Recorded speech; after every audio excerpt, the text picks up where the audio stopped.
udara. Dibawanya lah semuanya kepada manusia itu untuk melihat bagaimana ia menamainya, dan seperti nama yang diberikan manusia itu kepada tiap-tiap makhluk yang hidup. Demikianlah nanti nama makhluk itu. Manusia itu memberi nama kepada segala binatang hutan, tetapi bagi dirinya sendiri, ia tidak menjumpai penolong yang sepadan dengan dia. Lalu Tuhan Allah membuat manusia itu tidur nyenyak. Ketika ia tidur, Tuhan Allah mengambil salah satu rusuk daripadanya, lalu menutup tempat itu dengan daging. Dan dari rusuk yang diambil Tuhan dari manusia itu, dibangunnyalah seorang perempuan, lalu dibawanya kepada manusia itu. Lalu berkatalah manusia itu, inilah dia, tulang dari tulangku dan daging dari dagingku. Ia akan dinamai perempuan, sebab ia diambil dari laki-laki. Sebab itu seorang laki-laki akan meninggalkan ayah dan ibunya dan bersatu dengan istrinya, sehingga keduanya menjadi satu daging. Demikianlah sabda Tuhan.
Inilah Injil suci menurut Markus.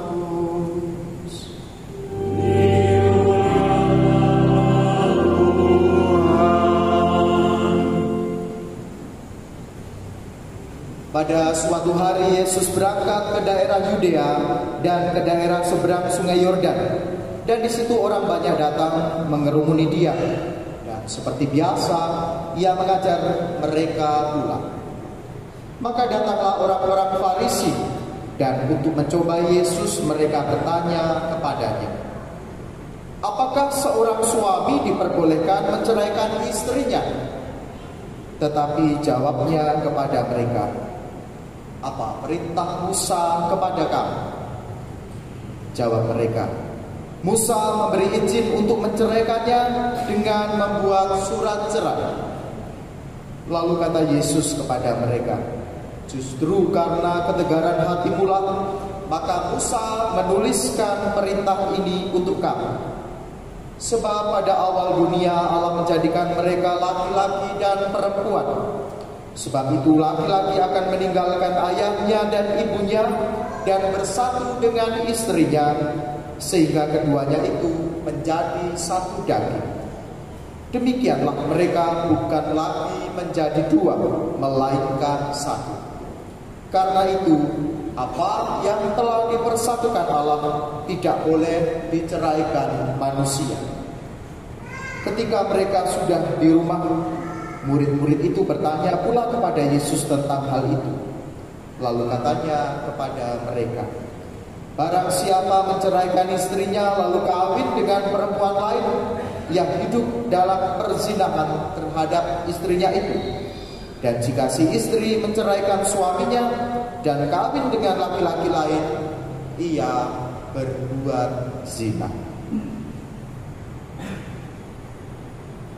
Demikianlah sabda Tuhan.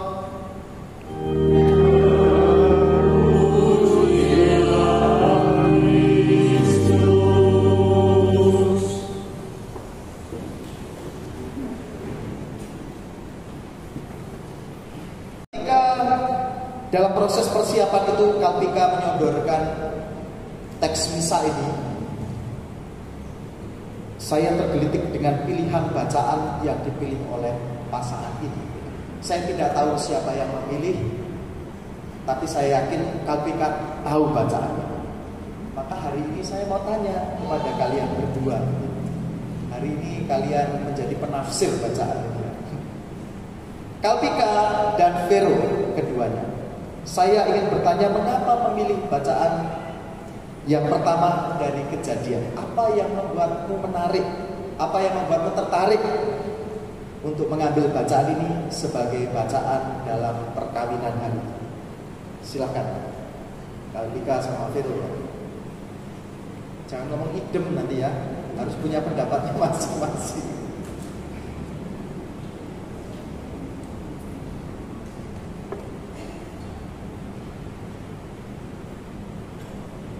Sound system ke atas. Oke. Sebetulnya terpikirkan karena pengalaman kami sendiri.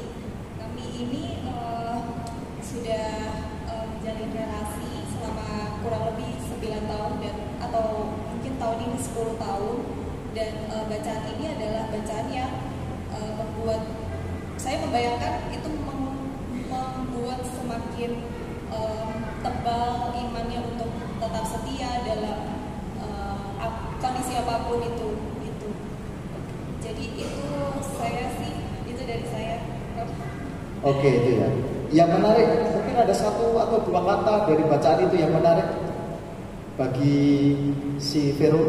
Nanti si Ilka sendiri. Ilka. Iya, kalau saya bacaan yang paling menarik itu adalah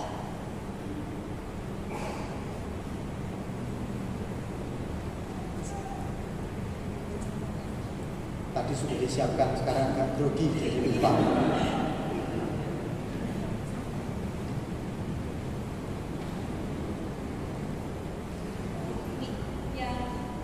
dan dari dan dari rusuk yang diambil Tuhan Allah dari manusia itu dibangunkannya lah seorang perempuan. Nah, setelah itu bacaan Injilnya itu yang di bagian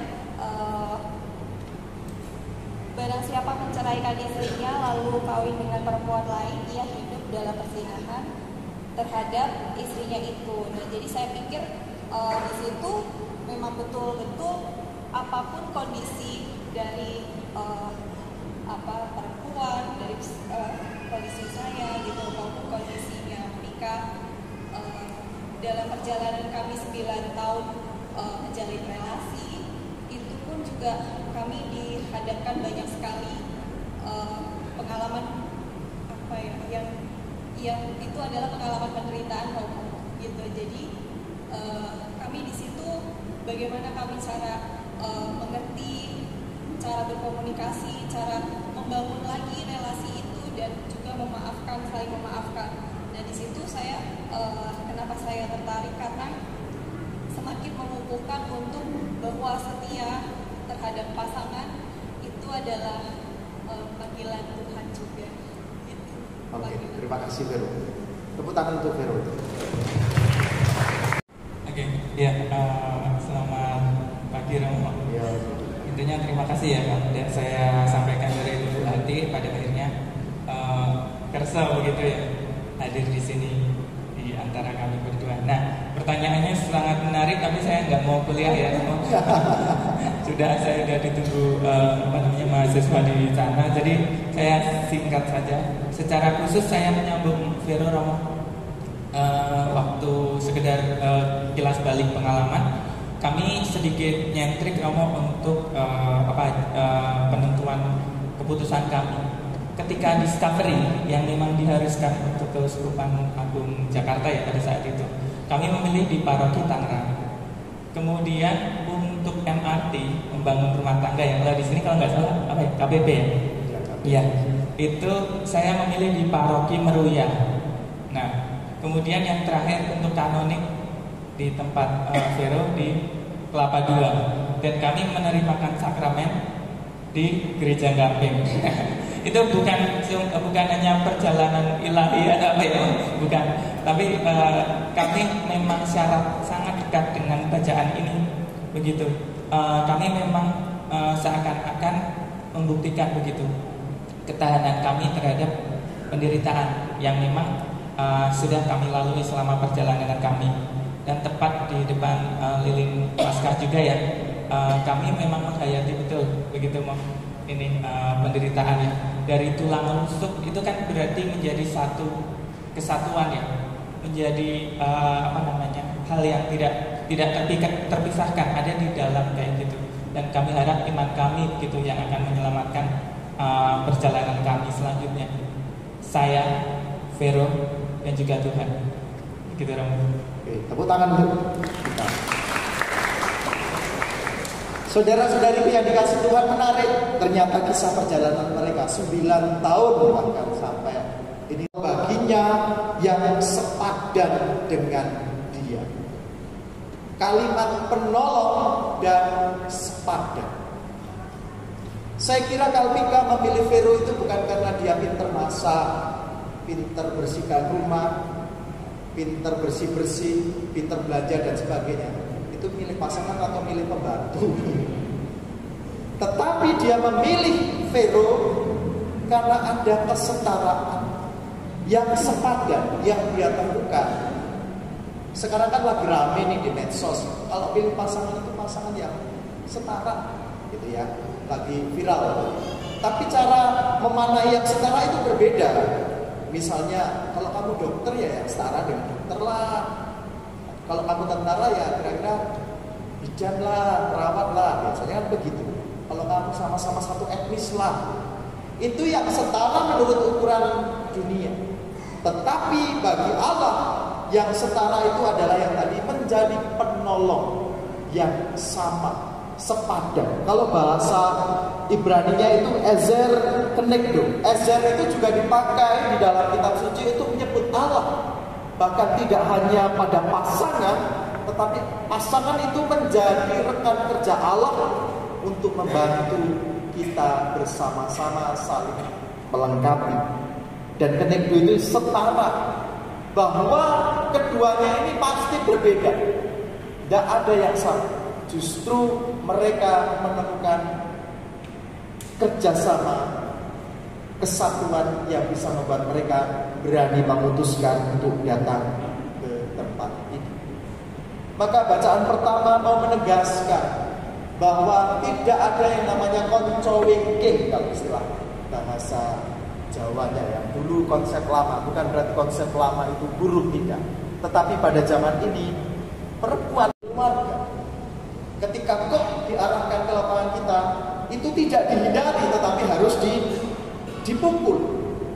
Artinya masalah itu akan datang dalam keluarga bukan untuk dihindari, tetapi harus dihadapi bersama-sama.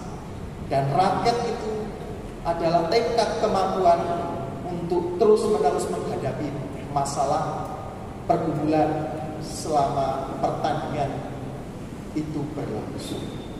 Itulah gambaran kita. Dan pasti tidak ada yang rebutan untuk nyemes, pasti gantian, mana yang posisinya paling menguntungkan. Kalau ganda campuran itu kan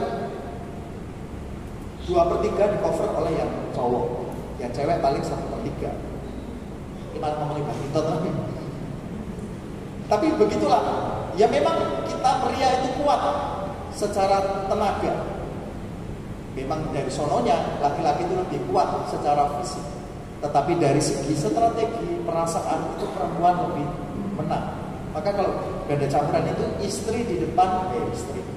Yang perempuan itu dia lebih mengatur supaya bola diangkat, yang laki-laki yang bebas. Kerjasama inilah yang dibutuhkan. Kalian punya kelebihan dan kekurangan masing-masing. Saya yakin Ika sudah tahu kelebihan Vero. Apa kelebihan? Tak takut susah. Terima kasih Romo. Banyak banget Romo. Banyak. Ya. Sebutkan 5. Oke. Yang di diri saya sama sekali nggak ada adalah time management Om. Time management. Ya, luar biasa ya dia. Mungkin dari sananya terlahir sebagai manajer ya, saya juga kurang tahu ya. Kemudian belas kasihan Om. Sebenarnya nggak kehitung Om kalau ngomongin dosa saya Om. Jadi kemarin di ruang pengakuan dosa itu cuma berapa ya? Dosanya rasa tuh ya. Nah itu. Kemudian saya percaya bahwa beliau panjang hati kesabarannya Om. Karena saya rasa yang kami lalui selama perjalanan 10 tahun itu bukan yang langsung sambil lalu gitu. Menangis kami tempuh Om. Kecewa kami tempuh. Bahkan relasi kami teruji ketika beliau yang pada saat itu keberadaan saya dianggap nihil dan hampir menyerah kita terhadap hubungan ini begitu. Tapi sekali lagi kedua orang tua saya support saya untuk menunggu begitu, untuk memberi ruang untuk kehadiran Allah sendiri begitu, untuk hadir di situ. Akhirnya berapa ini ada 3 minggu atau 1 bulan gitu, akhirnya saya di-approach kembali. Kemudian yang nomor 4, saya sebenarnya ini mau juga klamasi, ceroboh. Nah, ceroboh untuk melakukan hal ini itu ya. Beliau dengan serangkaian prosedurnya itu membuat saya paling tidak dalam pikiran itu terarah. Tidak, walaupun pasti masih ada yang lupa, tapi beliau mengarahkan saya. Yang terakhir, yang saya benar-benar tidak temukan di siapapun itu adalah kasihnya, kasih sayangnya itu benar-benar total. Saya miss sekali dengan itu karena sampai ke diri saya secara pribadi. Nah, menurutmu Vero ini perempuan paling cantik sedunia atau enggak? Iya. Ini sudah kebohongan yang pertama. Jarak antara kantornya dia dengan rumah saya gitu ya, itu juga sangat jauh sekali gitu. Dan kita sadarnya adalah kita tetap mau meluangkan waktu itu. Dan kalau misalnya saya mecak-mecak marah gitu, Romo, dia ini paling bisa sabar gitu Romo, bisa bikin saya kembali calm gitu. Nah terus yang kedua, Ika ini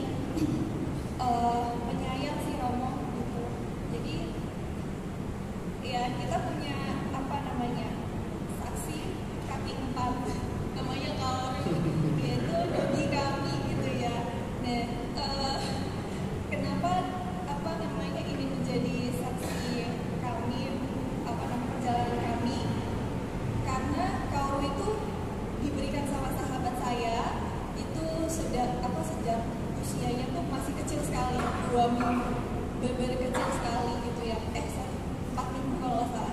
Nah setelah itu sebetulnya masa-masa yang bisa aja sih kalau dinikmati gitu ya, tapi Pika dengan rasa kasih sayangnya gitu ya, Pika ini bisa dia membesarkan Kaoru gitu ya, merawat Kaoru gitu ya, dan komitmen banget untuk merawat Kaoru gitu sampai Kaoru bisa sekarang.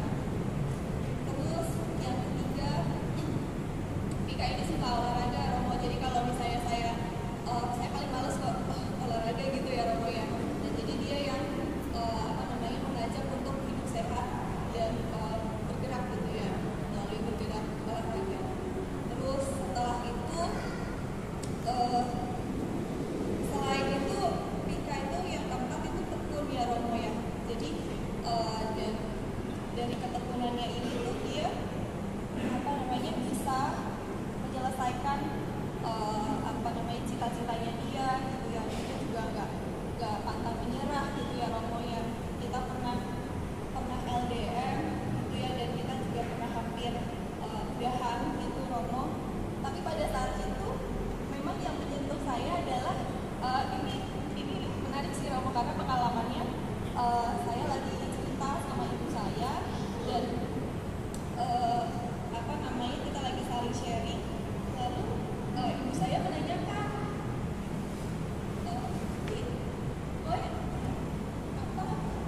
kapan mau nikah sama Pika? Padahal kami pada saat itu sudah tidak saling bicara gitu. Terus saya padahal belum sharing sama ibu begitu, tapi saya di situ menangis gitu Romo, saya menangis gitu. Nah saya pikir kenapa saya menangis ya? Ternyata saya sayang banget sama dia gitu. Jadi saya approach kembali ya, bilangnya approach kembali, terus ya udah saya bilang kalau ya itu kondisi yang benar-benar yang pada saat itu emosi aja gitu loh. Nah terus yang kelima, Pika ini orangnya pinter sih, pinter ini cangkemannya ya pinter, maksudnya secara ngomong itu pinter. Nah tapi maksudnya adalah dia bisa menjelaskan apa yang sebetulnya saya tidak mengerti menjadi saya mengerti gitu loh. Jadi dari yang konsep bisa dijelaskan sampai yang bisa paling dimengerti dan bisa diaplikasikan kayak gitu loh. Oke, terima kasih tepuk tangan untuk kedua pasangan.